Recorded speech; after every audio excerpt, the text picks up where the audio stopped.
Pool A and Pool B finished. So I want to go through and I want to get your 5 top moments from Pool A and Pool B play. There's so many. There's so many. Yep. We'll do 5. Okay. Because you said so, Alex. Thank you. Number 5, Team Australia advancing. Nobody saw this coming. It was supposed to be Japan and Korea advancing. But Australia, early on in the tournament, takes down Australia. Or they didn't take down themselves. They took down Korea. Massive upset. Really good offensive showing there. And also, by the end of this pool, after all of their games, they had the highest team batting average. I said it after game 1 when they beat Korea. We might have found the tournament's Cinderella. And I still hold true to that.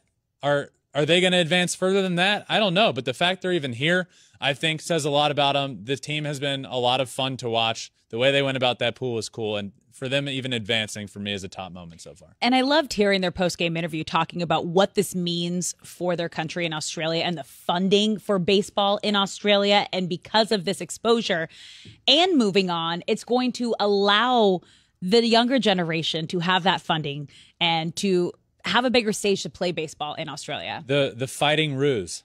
The fighting kangaroos. It's so cute. Of Australia. Woo. The team's cool. Like, the third base coach was my coach for 4 years in the Tigers organization.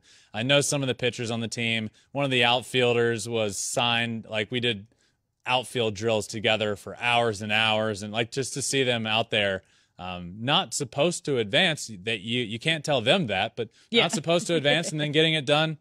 Congratulations to Team Australia. That was really cool. Okay, what is your 4th moment? I love from this Group one. A and B. Andre Satoria of the Czech Republic shutting down Team Japan and striking out Shohei Ohtani. Yeah. This guy is an electrician, is his full-time job. He's an electrician, and he took the mound and shut down Team Japan for 2 innings. Made them look silly on multiple occasions, struck out Shohei Ohtani, and was so ecstatic on the mound, rightfully so. The dugout was going nuts. He was going nuts. Post-game interview, he was going nuts. In fact, we here at Flippin Bats got an exclusive interview with the electrician and the hero himself. Let's play that sound now and hear how excited he was post-game. It was something awesome. Yeah. It's like the whole world was stopped in the moment, like a heart attack, man. It was hard. I just looked to my dugout and hey, I got him. I think that was the same face we were all making at home. Like, did he just what? The whole world stopped in that moment. I had a heart attack. I looked in my dugout and was like, hey! And so was everybody. Yeah. Even Shohei, you know, he gets back in the dugout. He's kind of scratching his head for a bit. And at that point, nobody's happy because they were still in a heck of a ball game. Yeah. But eventually the lead gets spread out, and I guarantee you that dugout was like, hey, Shohei. Yeah. Remember when that electrician punched you out early in the game? But he was doing it. It's not just Shohei. Lars Nootbaar. I mean, the whole team. He was dominating. Third inning, they got to him just a little bit. But all in all, an incredible outing. Shout out to Satoria and the outing he had. Really cool. He didn't throw a pitch. Not a single pitch over 79 miles an hour. Incredible. And he got it done. That's moment number 4. All right. What you got at number 3? Quick change of pace here. Okay. Quick change of pace. At number 3, Roki Sasaki pitching on the 12-year anniversary of his father and grandparents passing away in the deadly tsunami in Japan. To the day, 12 years to the day, Alex, he was 9 years old. 3/11/11, March 11th, 2011. He was 9 years old when the tsunami took his father and grandparents. And for him to be on Team Japan this year is a dream come true for him. And for Team Japan to line it up that way, to allow him to pitch on that day, I mean, it's so emotional. And for him to be able to take the field on that day that is so meaningful, so emotional to him, and to see the way he performed out on the field. Well, obviously, what that day means to him, and also what that moment meant for all of Japan, seeing their guy in their jersey representing their country with their flag on his shoulder to go out there on a day that is so overwhelmingly emotional for him. It was emotional for me watching. I'm sure it was emotional for everybody in the stands, and I was so excited to see him go out and show the world what he is capable of, which is 102-mile-an-hour fastballs and nasty stuff. But the day wasn't about that. It was about him taking the mound with all that emotion and showing out for his country. Yeah, it doesn't get much more special and honorable than that moment right there. All right, moving on to number 2, Team Czech Republic's debut. Just Team Czech Republic as a whole. It was a storybook. It was a storybook tournament for them. They weren't supposed to be here. They were never supposed to even qualify. In qualifying, they went up against a Spain team that they were a massive underdog against. Why were they a massive underdog? Well, because this team is full of teachers and woodworkers and firefighters and financial advisors, and their manager is a neurosurgeon. Electricians. The electrician pitcher. One of the pitchers one of the starting pitchers was also the team's social media manager. It was so great.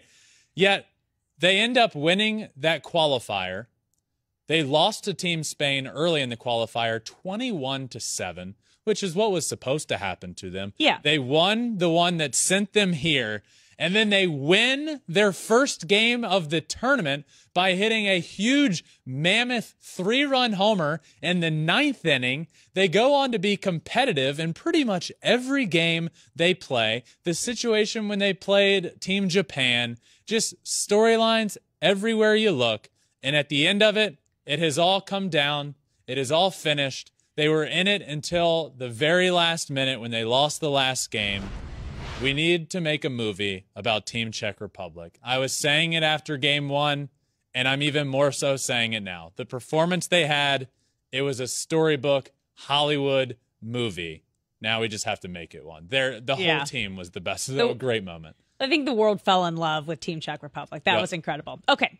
Your number 1 moment from Group A and B pool play.